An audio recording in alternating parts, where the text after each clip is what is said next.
কি রে শান্ত, উঠে পড়। এত বেলা করে ঘুম থেকে উঠলে বাবা যে রাগ করবে। ওঠ বলছি। মা, তুমি বাবাকে বলে দাও কালকে রাতে দেরি করে ঘুমিয়েছিলাম, তো তাই এখন আর সকালে উঠতে পারছি না। তোর সব বাজে কথা আমি তাকে বলতে পারবো না, তুই বল গিয়ে। মা, তুমি এই সুন্দর সকালটা নষ্ট করো না তো, একটু শান্তিতে ঘুমাতে দাও।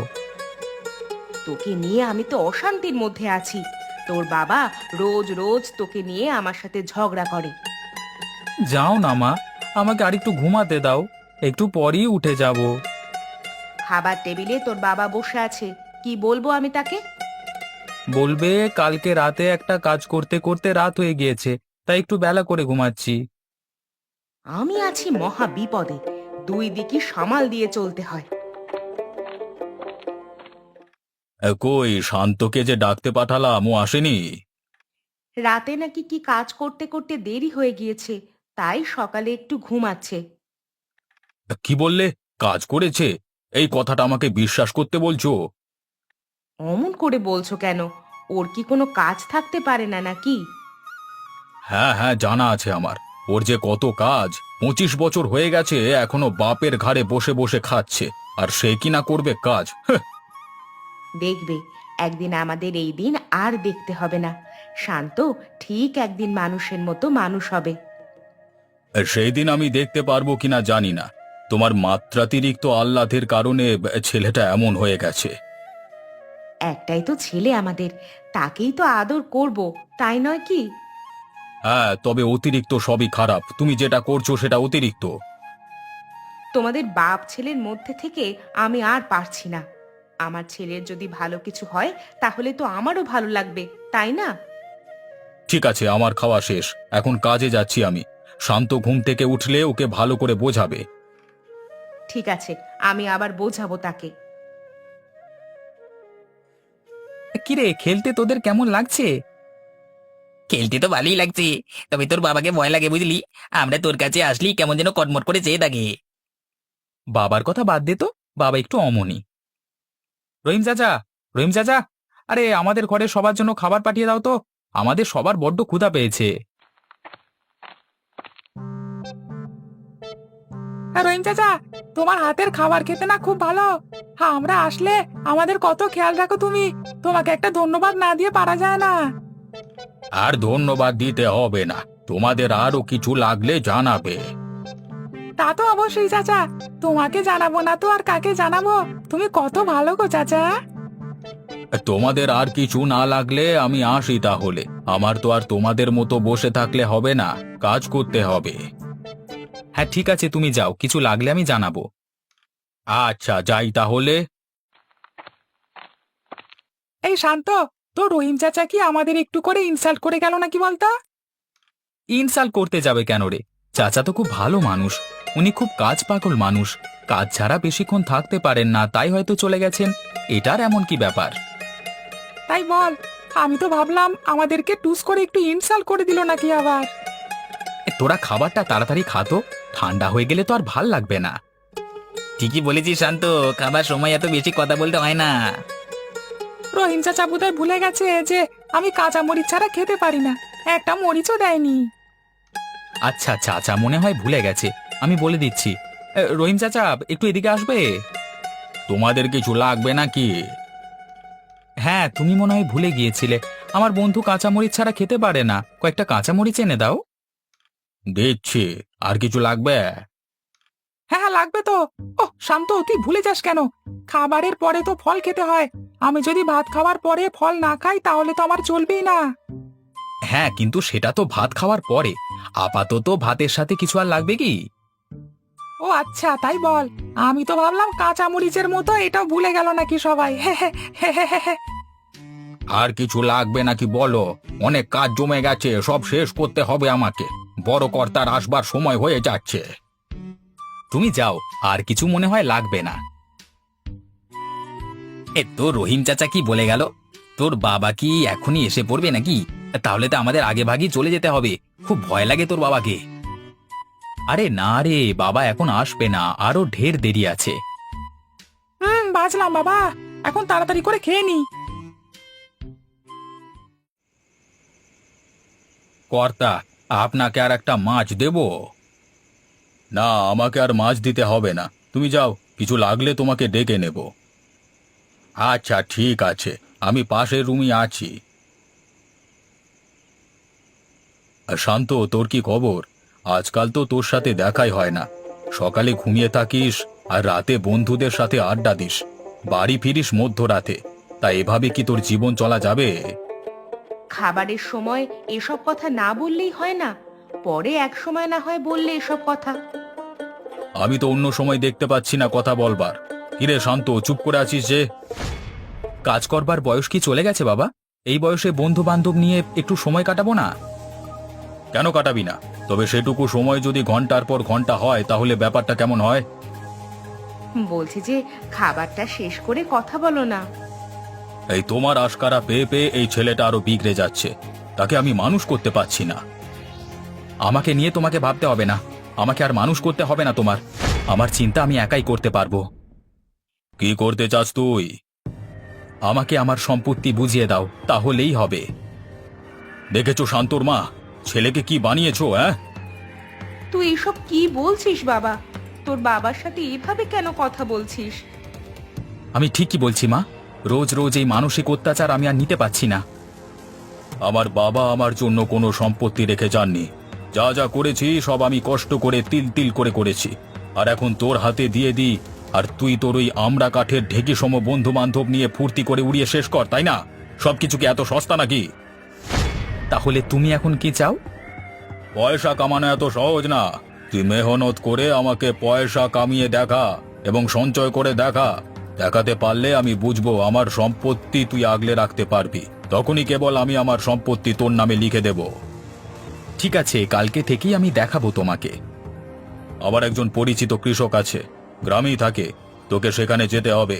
পুরো মাস তার সাথে কষ্ট করে রোদে বৃষ্টিতে ভিজে ফসল ফলাতে হবে এবং মাস শেষে তার কাছ থেকে মাইনে নিয়ে আমার হাতে দিতে হবে। এইভাবে 1 মাস কাটানোর পর সন্তুষ্ট হলেই কেবল আমার সম্পত্তি তুই পাবি। তোমরা বাপ ছেলে মিলে এগুলো কি শুরু করেছো বলো তো? থামবে এবার? আমি রাজি। কালকে সকালেই আমি গ্রামে রওনা হব।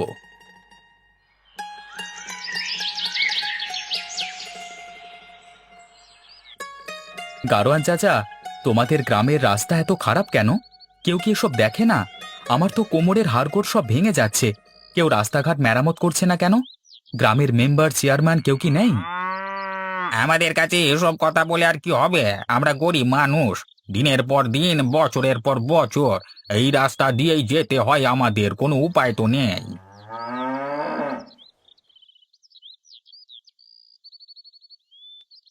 শান্তু বাবা, এসে গেছো? হ্যাঁ, আসলাম। চলো ঘরে চলো। মা বেলি, কই গেলি রে? আমাদের জন্য শরবত মুড়ি নিয়ে আয় তো। তা বাবা, মাঠের কাজ কবে থেকে শুরু করতে চাও? আজ থেকেই করবে নাকি একদিন বিশ্রাম নেবে? না না, বিশ্রাম নেবার দরকার নেই, আজই শুরু করব। যদিও গরুর গাড়ি করে তোমাদের বাড়ি আসতে আসতে কোমরের হাড় মনে হয় 2-4টে ভেঙেই গেছে। তাহলে বরং আজকের দিনটা তুমি বিশ্রামই নাও। তোমাকে তো বললাম তার কোনো প্রয়োজন নেই। ঠিক আছে, তাহলে শার্ট প্যান্ট বদলে একটা লুঙ্গি আর গেঞ্জি পরে নাও, তাহলে কাজ করতে সুবিধে হবে। আচ্ছা ঠিক আছে, তাহলে তাই করি। মাঠে তো কিছুই করা হয়নি, একদম ফাঁকা। হ্যাঁ, আজকে এই জমিটা গরু দিয়ে নাঙল দিয়ে হাল চাষ করব। তারপর ধানের চারা বুনে দেব, আর পাশের জমিতে কয়েক পদের সবজি চাষ করব। কিছুক্ষণ পরেই গরু আর নাঙল চলে আসবে। নাও বাবা, শুরু করো।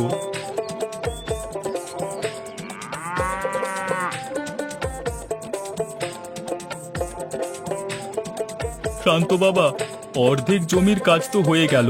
তুমি একটানা এত রোদের মধ্যে কাজ করো না, তোমার তো অভ্যেস নেই। তুমি গাছের ছায়ায় বসে একটু জিরিয়ে নাও, না হলে কখন আবার মাথা ঘুরিয়ে পড়ে যাবে। আমার বিশ্রাম নেওয়ার কোনো দরকার নেই, আমি একেবারে কাজ শেষ করে বিশ্রাম নেব।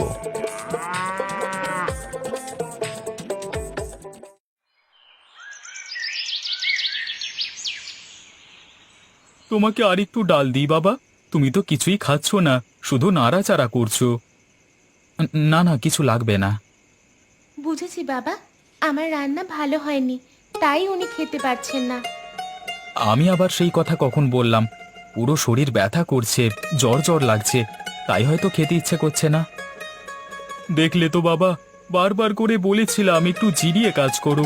অভ্যেস না থাকলে তো হুট করে এসব কাজ করা যায় না। এত ভেবো না, ঠিক হয়ে যাবে। আমি উঠলাম বাবা, কাল ক্লাসে একটা পরীক্ষা আছে। তুমি কোন ক্লাসে পড়ো?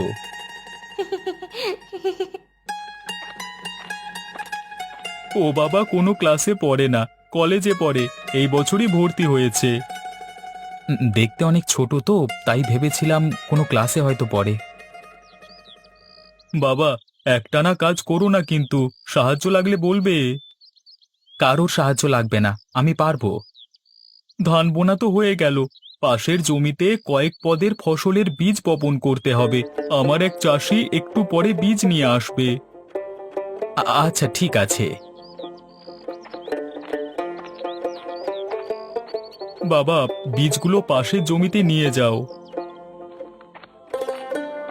এখানে কিসের বীজ আছে? মরিচ, টমেটো, মিষ্টি কুমড়ো, বেগুন আর ডাঁটা শাকের।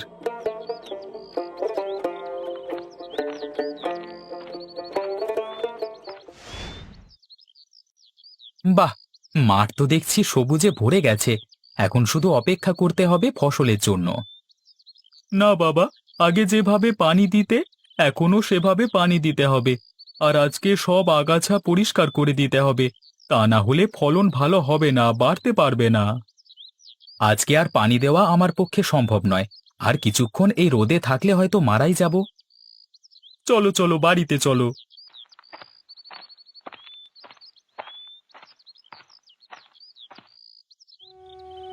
কি অবস্থা হয়েছে আমার ছেলেটার, তাকানো যাচ্ছে না।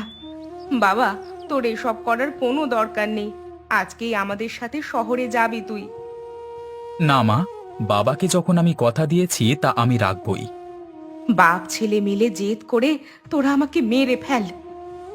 মা বেলি, তুই রান্নাঘরে যা, সবার জন্য রান্না বসিয়ে দে। আচ্ছা বাবা।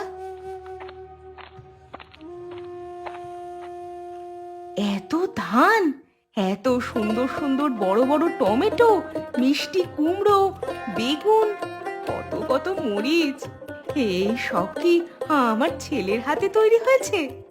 আমি তো বিশ্বাসই করতে পারছি না। হ্যাঁ ভাবি, সব শান্ত বাবা একা একাই করেছে, আমাকে কিচ্ছু করতে দেয়নি।